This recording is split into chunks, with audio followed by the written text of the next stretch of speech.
Hey, what's up everybody? This is Penn. Welcome back to the channel. In this video, I will be unboxing and reviewing the Senzer X100 wireless gaming headset. So a device like this will be compatible for the PlayStation 5, PlayStation 4, a PC, Switch, Bluetooth, things of that nature if the device supports it, the Xbox consoles, and it supports a variety of devices to where you're able to use it as a headset and get the desired audio that you would need. So with this, this has advertised 40 hours of continuous use. Now, it does comes with its own charging cable and all that.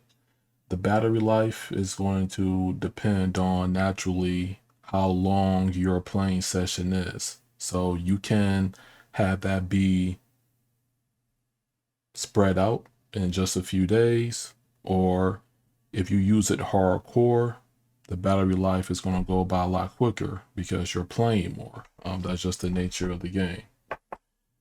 Now, it does feature the interchangeable plastic covers. If that's a benefit or a feature that you would like, then that is great. Me personally, I used it how it was out of the box. I just want to test how was the setup experience, how was the audio, and was there any dropouts of that nature. And there wasn't any dropouts. And setup was a little bit iffy. I will be explaining that as I go further into the video.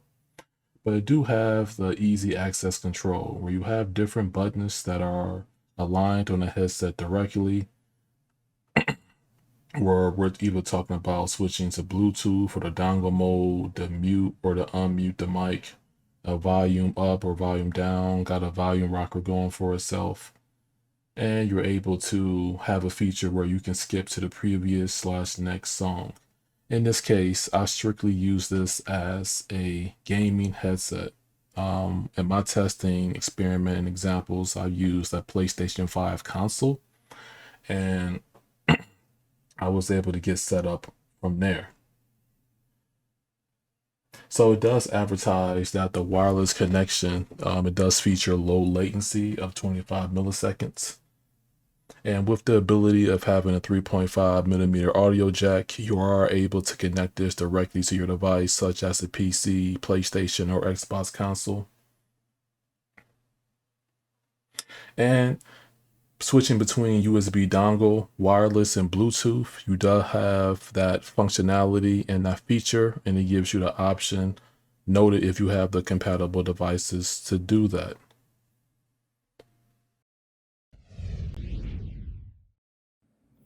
So what's going on is this.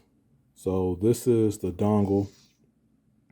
There's like a small hole that you have to fit the injection pin into.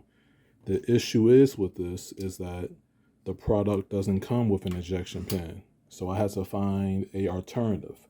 Now I like stability and I like things to work out of the box. That's just how it is. But there is a workaround for this. In this example, I had to plug up the 3.5 millimeter audio jack, which is this cable right here. My apologies, move the camera. You plug one end into the headset and you plug the other end into the PlayStation 5 controller. This comes with the device, the headset. So you're good on that part. But in this case, it's not truly a wireless headset. Even in the instruction manual, what they recommend on how you hook it up to the Xbox Series X or S is through a method similar to this or exactly like this. What the PlayStation 5 recommended is to use the USB dongle and to pair it. But if you don't find an ejection pin or you don't include it directly in the package, how can you pair it to make it truly 100% wireless? So that's one of the cons with this device. Now this works. You plug it up to the headset and you have a wired gaming headset. I mean, what can I say? Reason being is because of this. Now you still have to charge this, with the, You have to charge this headset, of course. I mean, in that capacity, it will last you some pretty lengthy gaming sessions, but just be aware of what you're purchasing when you get something like this.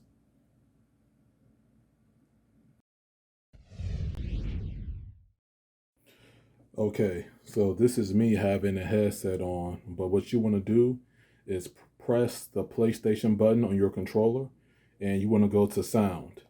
From there, you want to make sure that your output device is headset controller. So I have HDMI device, that's my Nakimichi 7.2.4 audio setup. But if you want to use the headset, you're going to have to use headset controller. It's going to recognize it instantly, but you're going to have to select it. And then you can control the volume from here.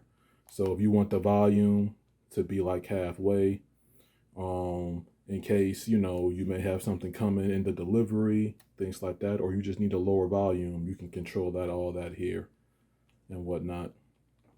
I'm mainly a single player gamer these days, so these are my recommended and go-to settings. I don't change anything else. I don't do party chats on PlayStation or on Xbox Live, to be honest. So going over the microphone setup just isn't a part of how I use a gaming headset. For things like that, you have Discord and other applications that'll handle that. But for console gaming, I just go to my stuff, play my games, and just enjoy the content as advertised. All right.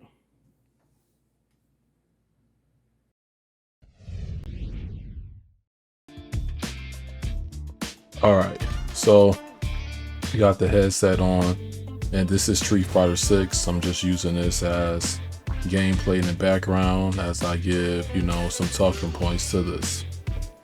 All right. So generally, when you're on the market for a gaming headset, you're going to be looking for, battery life, how durable is it, the ease of use, setting it up and things like that. So the great thing about this wireless gaming headset is that it does give you the ability to hardwire, meaning that you can hook it up directly to a controller or directly into your computer, laptop. It supports a variety of devices in this point. And you can use this as a way to chat amongst friends, or to simply use it as a gaming headset, as I am, to enjoy some sessions.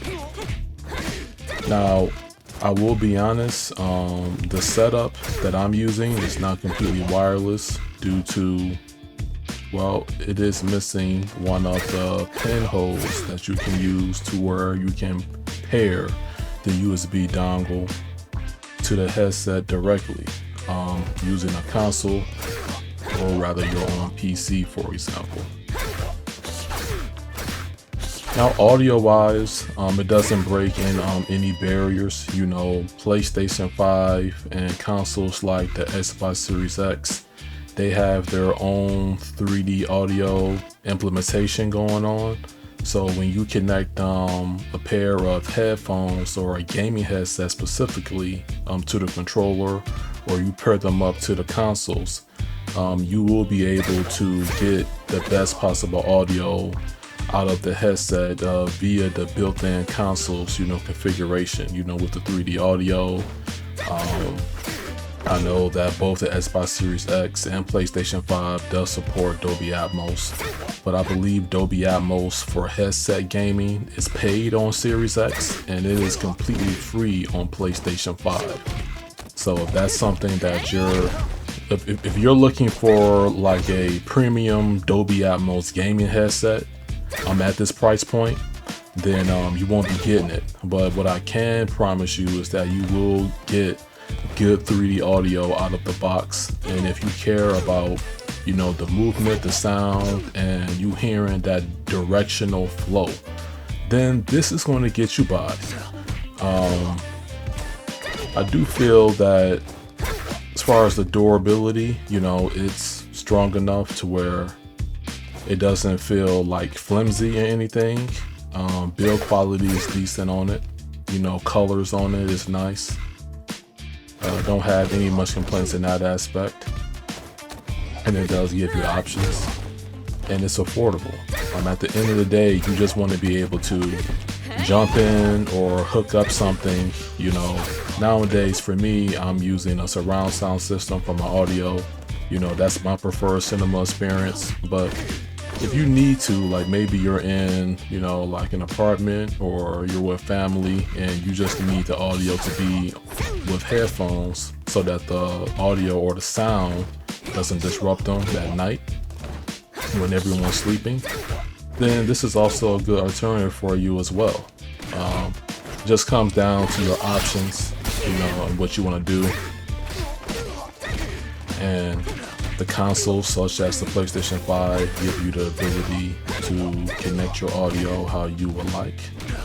And this is one of the ways that a lot of gamers is doing that today. So I will say this, when you are packaging this item for the developers, manufacturers, things like that, make sure you include every single item, especially the USB dongle pairing process. That small pin that you can put in a hole so that you are able to pair successfully without any hassle, without buying anything additional. The whole point of a budget gaming headset is to be able to pay an affordable price and have everything you need out of the box so that you can be successful. Audio wise, you know, when you're playing your fighters, you know, you're going to be getting your audio that you would need. Most likely, you're going to be benefiting from playing shooters, multiplayer games, you know, things like Call of Duty, Battlefield. Even though I'm using Street Fighter in this example, where you're going to be hearing, you know, that elevated audio sound from above, you know, behind you, left and right, you know, and with headphones, you know, it's not going to be 100% convincing, but it's going to be good enough to where you're going to be able to get started, run some matches, and, you know, log off and go about your business. That's all. So to sum it up here, I do think that this is a step in the right direction. I think overall it's a solid device, but it's not 100% wireless in my testing experience out of the box. I am using some sort of wired method via the 3.5mm audio jack, and even though that isn't a deal breaker, it is a bit misleading in the title and the marketing, you know, when it comes to the consumer. So I do want to point that out as well. So until next time, peace out. Thank you for watching. Goodbye.